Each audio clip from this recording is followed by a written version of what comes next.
Have you ever seen this suddenly become undefined inside a callback? Here's exactly why that happens. With regular functions, this is determined at the moment the function is called, not when it's defined. It depends entirely on who is calling it. Inside an object method, this points to that object. But pass that same method as a callback, and this becomes undefined in strict mode, or the global object otherwise.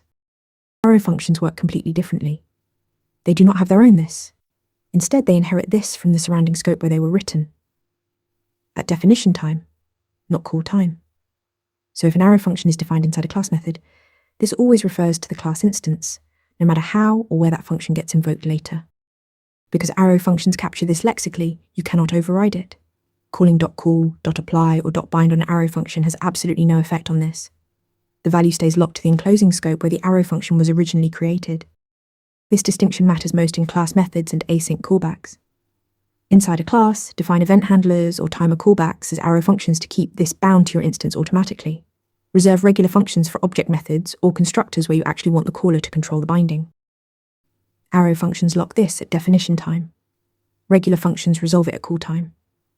Practice both patterns to master JavaScript context. Want to nail questions like this in your next interview? Interview Mentor gives you hands-on practice with real questions. Every answer gets a grade with specific, personalized feedback. Track your progress across topics and difficulty levels.